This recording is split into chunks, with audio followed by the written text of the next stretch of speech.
Et tout de suite, place à l'invité du grand journal Media Morning. Le Conseil de sécurité de l'ONU s'est réuni en urgence pour évoquer l'escalade du conflit au Proche-Orient au moment où Israël poursuit son offensive contre le Hezbollah au Liban et a fait l'objet d'une salve de missiles tirés depuis l'Iran. Israël a promis à son tour des représailles au risque de précipiter la région dans l'embrasement. Pour en parler, nous sommes en direct avec Monsieur Amjad Chihab, professeur de sciences politiques à l'université d'Al-Quds. Bonjour Monsieur Amjad Chihab et merci d'être avec nous. Merci de m'avoir invité, merci à vous. Alors tout d'abord, parlons de la riposte iranienne. Il en allait de la crédibilité de l'Iran. Cette riposte n'était-elle pas inévitable ? Oui, cette riposte n'était pas, c'était inévitable parce que la position de l'Iran en soutenant aussi la résistance à Gaza et au Liban, après aussi l'assassinat de leur invité, le chef de bureau de mouvement de Hamas, Ismail Haniyeh, au plein cœur de Téhéran.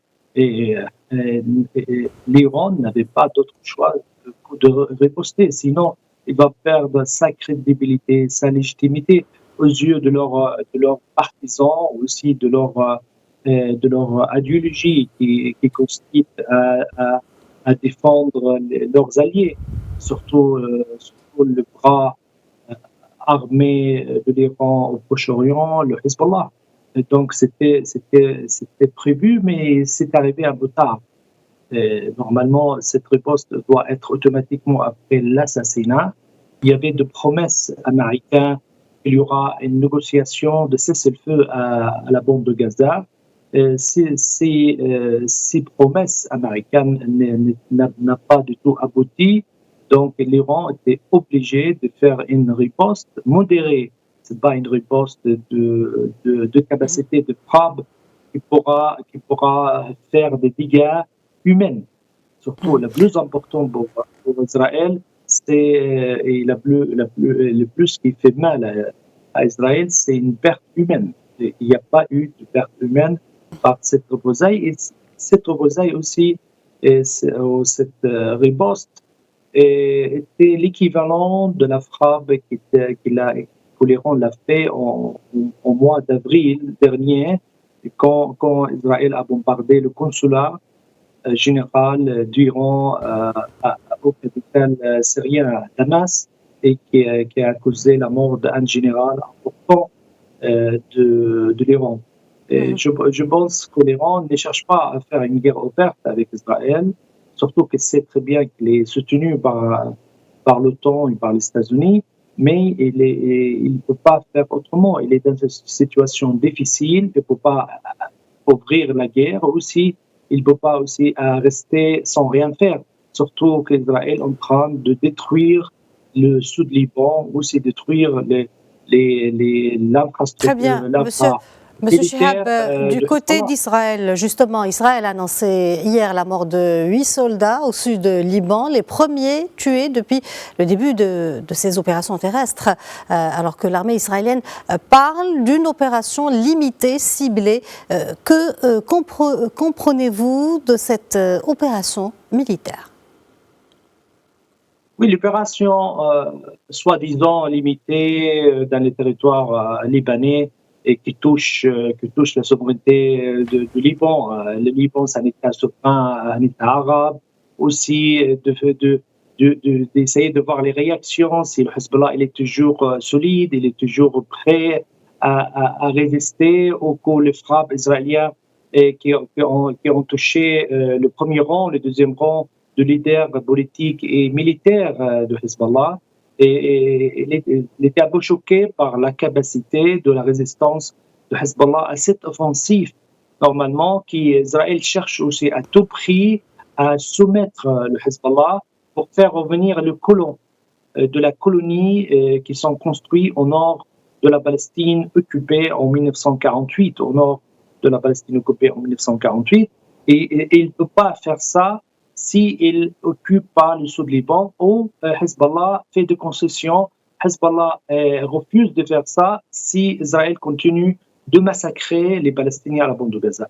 Hezbollah lie le dossier de la bande de Gaza avec le dossier du sud Liban. Si vous arrêtez de massacrer les Palestiniens, on arrête de lancer des missiles.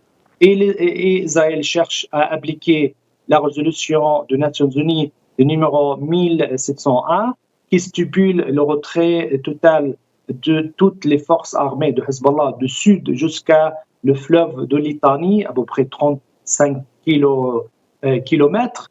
Et ça peut être considéré comme une défaite politique pour le Hezbollah. C'est pour ça que le Hezbollah refuse de faire ça et lie cette application par l'arrêt de l'agression et du génocide, de carnage contre la bande de Gaza.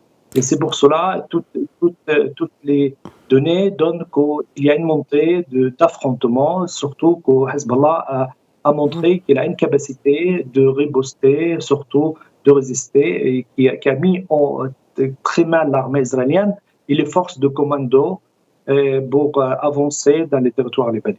Après les missiles, les menaces, Israël promet que l'Iran paiera le prix de l'attaque menée sur son territoire. L'Iran et Israël vont-ils vers une guerre totale ? Non, je ne pense pas, parce que la politique européenne, surtout la politique américaine, est très claire.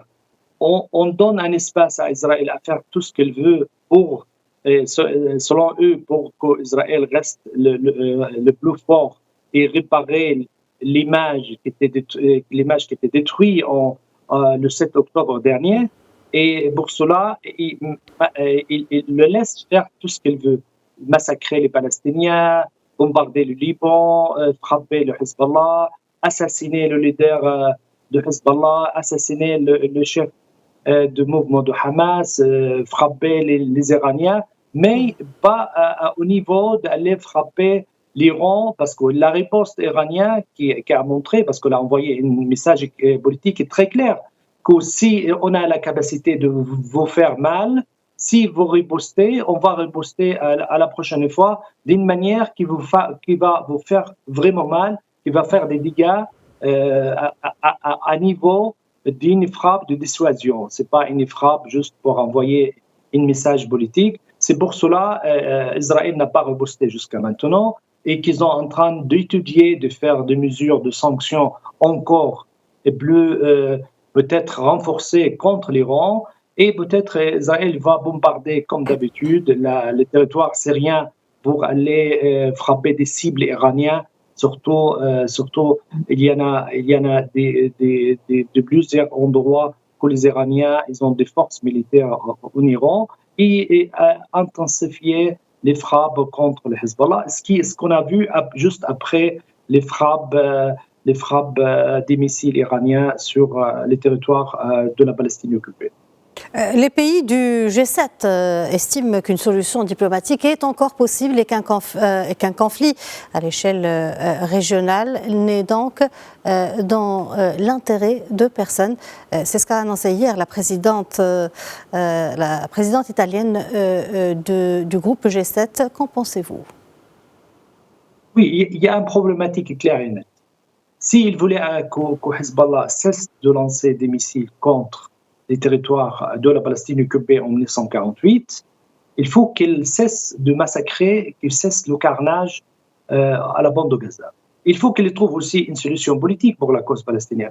S'il voulait juste que Hezbollah soit éloigné de la résistance palestinienne, je pense qu'il y a un problème, parce que si Hezbollah accepte, il est toujours fort, parce que malgré toutes les frappes, il tient toujours debout.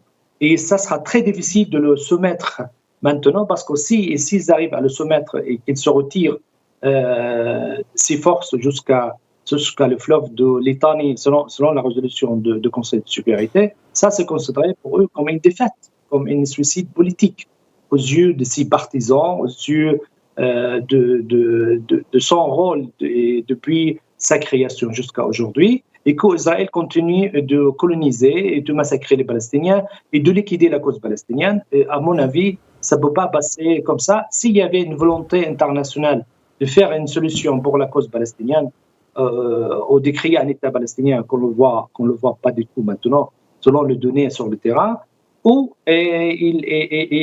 au moins ils arrêtent